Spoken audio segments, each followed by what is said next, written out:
ang may-ari daw ng bahay, si Secretary Roque. Secretary Roque, if I may, sa inyo ba yung bahay na yun?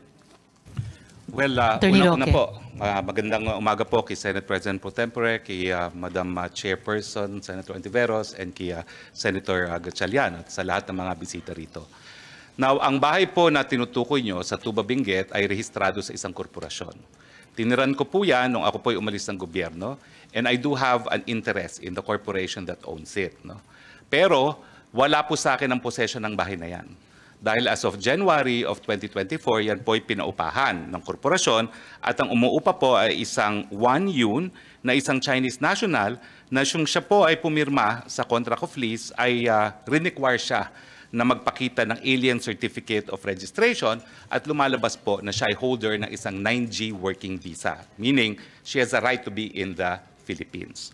So ang rehistradong lessee po dyan, at yan ay rehistrado rin sa Homeowners Association ng Subdivision para sila ay makapasok, ay itong babae na isang Wang Yun. Kaya nga po, nung sinabi nila na sinalakay ang bahay ko at may mga wanted na mga pogo bosses doon, eh ako po'y talagang nag-conclude na meron talagang pilit na naninira sa akin. Gaya nung naunang release na ng PAGCOR na ako daw ay naglakad para sa lisensya ng isang illegal na pogo at matapos naman marinig ang testimonya ni Chairman Altenco, wala naman pong ganong sinabi. Attorney si Mr. Roque, Altenco. wag muna po tayo dumako sa ibang issue. Okay. Focus muna tayo sa tanong ni SP Pro Temp, na may tanong din ako. Mamaya, dadako po tayo sa ibang mga issue, pati yung nabanggit nyo. So let's please focus. Okay, so meron po akong interest sa korporasyon na may-ari ng bahay na yan. In fact, in the near future, I am concluding a transaction na kukunin ko yung buong korporasyon na may-ari ng bahay na yan.